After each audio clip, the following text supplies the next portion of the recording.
Welcome to Mystery Retrograde. Please like, share and subscribe. The noble men are being harassed by a horde of demons. They swarm in and slaughter many at once. Even Vishwamitra, the all-powerful sage who possesses heavenly weapons, is helpless in the face of so many of them. Then he turns to the gods in prayer. Vishwamitra prays to the gods for guidance, and they tell him to find Rama, the youthful prince of Ayodhya, who is a brave and powerful warrior with fair complexion and black hair. Dasharatha, the mighty ruler of Ayodhya, rules over a prosperous and stunning realm. As a result of his 3 marriages, he is the father of 4 sons. Vishwamitra goes to the king for help and asks for Rama's support.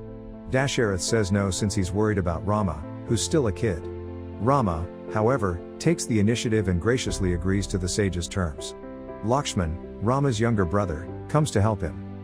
The massive demon Tadka has been directing the demon attacks, so the sage leads the brothers to the demon-infested forest. Rama has been ordered to cease it. The sage then teaches the brothers some prayers, which in turn draw the attention of Tadka, a monstrous being. Lakshman tries to kill her with an arrow but only manages to hurt her. The brothers dodge Tadka's tree as he tosses it. Rama knocks an arrow and begins reciting a mantra. He fires the fatal arrow that ends Tadka's life. Vishwamitra bestows divine weapons upon Rama and Lakshman. Tadka's son Marika plots his revenge on Rama by attacking him while they are both practicing with their weapons. Rama is threatened by his fire breath, and must take precautions. Along with Rama, Lakshman takes out a number of demons. Marika manages to get away and swears vengeance. Rama receives a powerful chakra from sage Vishwamitra, in preparation for an upcoming conflict. The trio travels to Mithila, where they want to win the hand of Princess Sita in marriage. There is instant chemistry between Rama and Sita. You need to make a godly gesture of submission, if you want to marry her. A guy of humility and compassion, is the only one who can carry it. Several monarchs came near, but ultimately fell short. Rama then takes a stand and raises the bow. Despite this, he overcomes his obstacles and eventually marries Sita, thanks to her prayers. They enjoy a long and happy life together. The king then makes an official declaration of his intention to abdicate. He declares Rama the new king, and Rama takes the crown with enthusiasm. Except for one servant named Mantra, everyone is thrilled that Rama has been crowned king. The mother of Rama's brother Bharat, Kaikeyi, is Dasharatha's second wife, and Mantra meets her. Mantra convinces Kaikeyi that Rama is unfit to rule and urges her to work against the king to make Bharat the monarchy's new leader. When Kaikeyi and Dasharatha finally meet, she reminds him of the 2 boons he promised her. Kaikeyi then reveals to Dasharatha that her boons included making Bharat king and sending Rama into exile for 14 years. This has Dasharatha very agitated.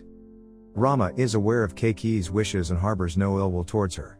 He agrees to leave for the woods as she has requested and bows his head in respect. Rama promises his own mother he will return safely, easing her worries. Then he reassures his worried father that Rama will be okay. Then Rama assures him that Lakshman and Sita would watch out for him. He exits after receiving his blessing.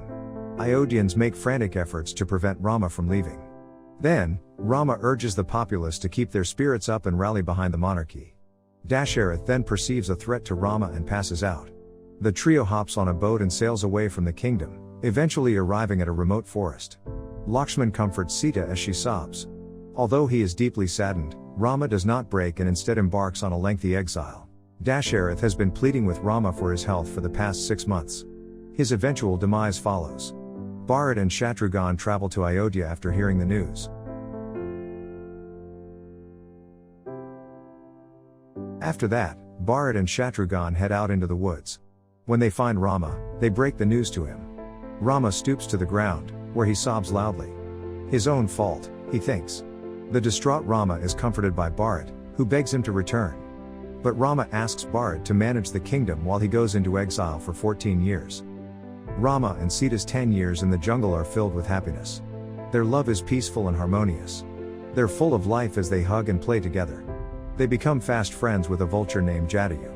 After 10 years, King Ravan of Lanka, a fierce demon with enormous strength, finds out Rama has been hiding out in the woods. Sarpanika, his sister, thinks Rama is gorgeous and wants to hang out with him, but Ravan labels him a coward because he was exiled from his own realm. Sarpanka promises that they will eventually meet. Rama goes to get some water and then goes back to the house. A stunning woman is currently smitten with Rama's handsome features and long, dark hair. She proposes marriage to him. Rama then rejects the woman, telling her he is dedicated to Sita. However, the woman transforms into a demon and reveals herself to be Sarpanka. The monster harms Rama and tries to hurt Sita as well. Rama tries to protect her, but he and Sita end up hurt in the process. Then, Lakshman slices off Sarpanka's nose to protect Rama and Sita. As Rama and Sita retreat, the demon flees.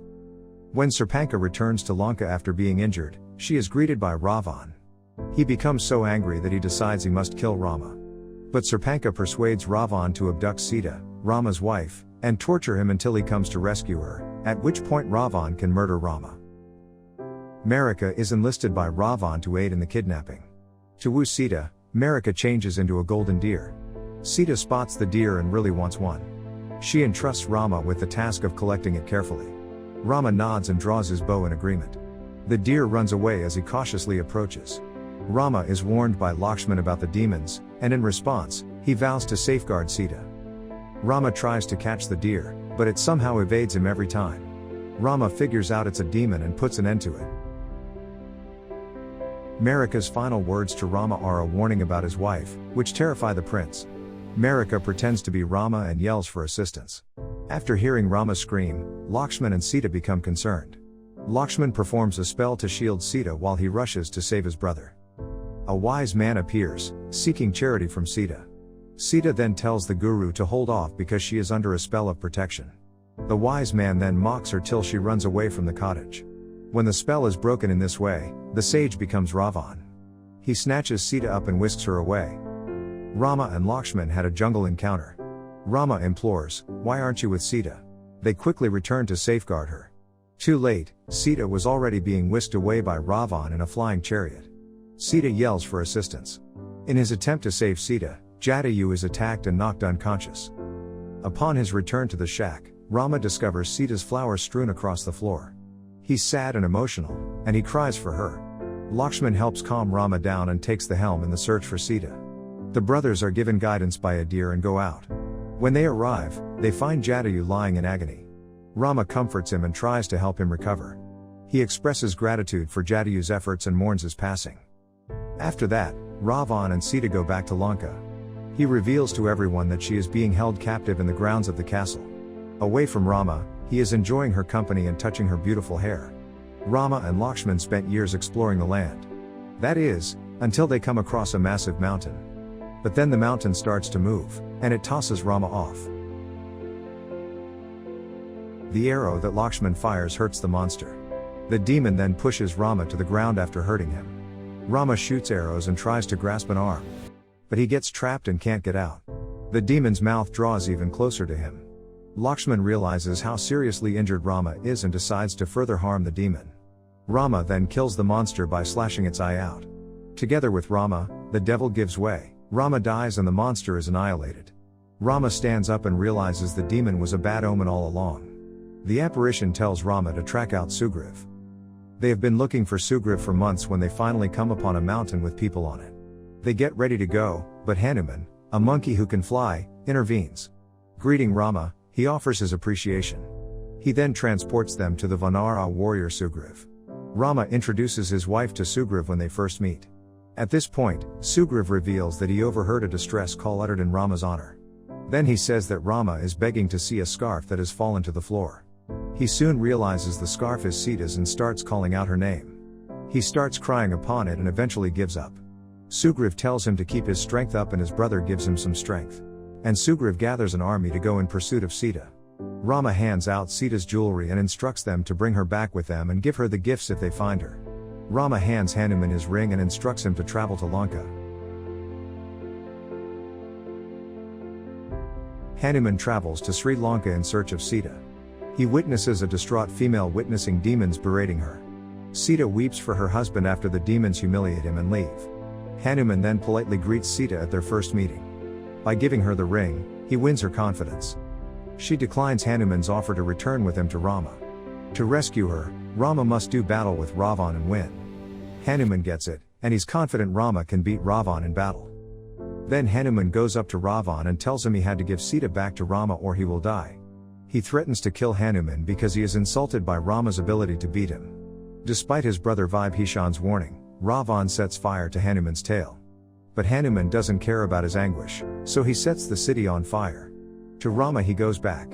The only way to save the kingdom, Ravan is told, is to give up Sita.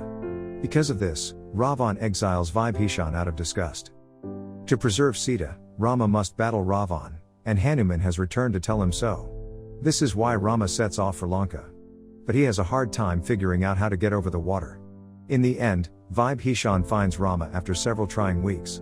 He suggests that Rama invoke the sea god in prayer. Rama complies and spends the next 7 days praying non-stop. On the 7th night, the sea god bestows his blessing upon Rama by sending a wave that soaks his garments and hair. He gives Rama the order to construct a stone bridge and cross it. Rama and his soldiers begin by laying stones in the stream to form a bridge. Rama's army marches across the ocean after weeks of preparation. As a result, Rama is now ready to confront Ravan. The army of Rama lands on Lanka's coast and sets military camp. Rama shifts his tactics after a few days. Rama continues, saying that he has trained hard throughout the years in preparation for his confrontation with Ravan. But he has a strategy to avoid conflict through negotiation. He promises not to retaliate if Sita is restored to him, which he thinks will save countless lives.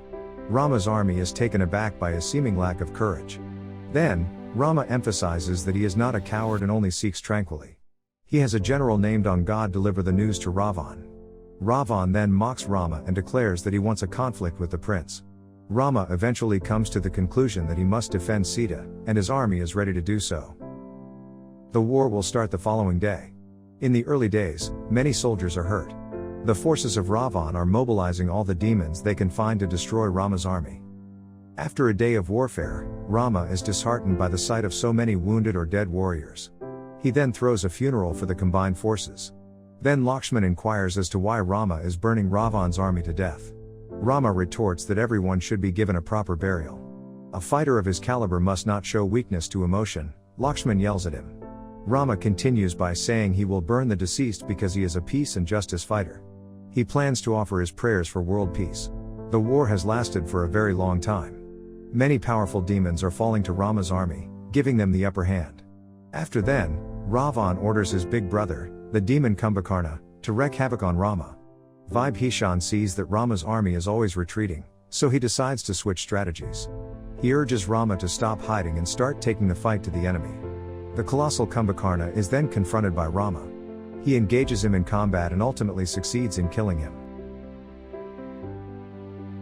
But Rama is picked up and he falls on top of the monster, hurting him. Rama stands up, gripping his arm tightly. After tending to Rama's wounds, Lakshman leads him back to camp.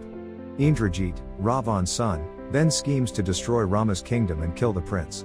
He rides in on a chariot to confront Rama, who he labels a coward. Rama rushes outside to inspect the moving palace. The monster is visible to both he and Sita. Sita's cries for aid unnerve Rama. Then, despite Rama's pleading, Indrajit brings the blade up to Sita's throat. Sita is fatally stabbed by Indrajit. Rama cries and falls. Indrajit fires an arrow at a sobbing Rama, but Lakshman is there to catch it. Jambarvan, another soldier, tried to protect Rama but was injured by Indrajit. Before he kills Rama, Indrajit advises him to throw a funeral for his loved ones.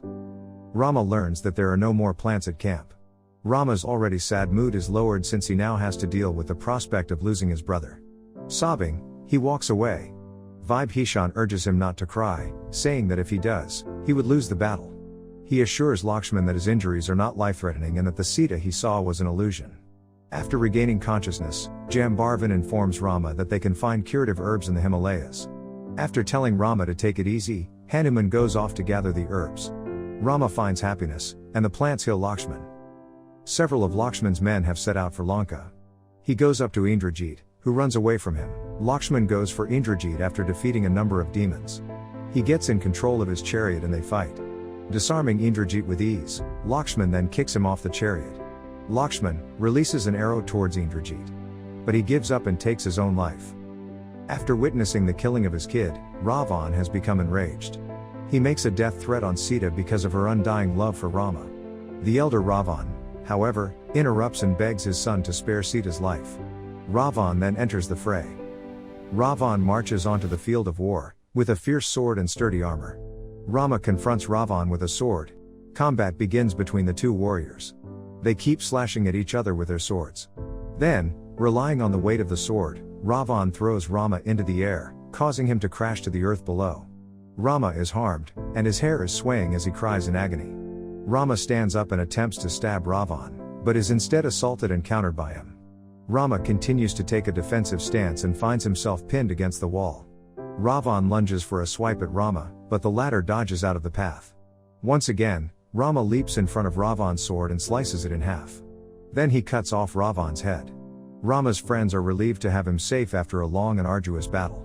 But then, to Rama's horror, Ravan's head begins to swell. However, Rama rapidly adjusts and deals out even more severe blows. Confident in his victory, he begins to reflect on Sita. In contrast, Ravan's entire body swells, and 10 heads appear alongside 6 arms, much to his astonishment.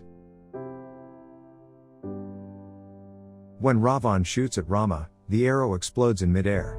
Rama tries to escape, but an arrow detonates in his path. As a result of being catapulted into the air, Rama suffers severe injuries. Then, as Rama struggles to his feet, Ravan conjures a fiery spear and hurls it at him. The injured Rama is surrounded by a ring of flames. After Rama prays, he presents a chakra that extinguishes the blaze. Then, Ravan seizes Rama and stomps on him. He picks Rama up and hurls him violently against a wall. Ravan mocks Rama, who is fighting for his life despite being severely wounded.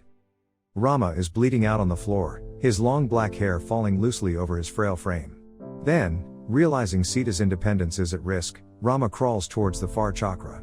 His aching fingers finally reach out and touch the chakra in an act of desperation. Even when Ravan urges Rama to quit up, he is rescued as the chakra expands. Rama, in a final act of agonizing torment, hurls the chakra at Ravan, killing him.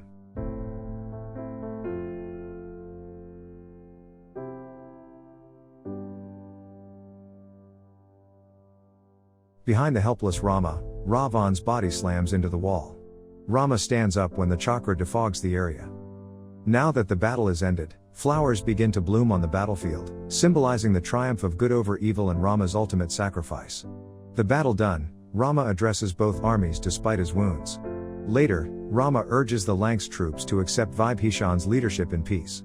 It took Rama a long time to recover enough to see Sita again. Rama returns to Ayodhya with Sita and his brother. After 4 years apart and a terrible argument, Sita comforts Rama.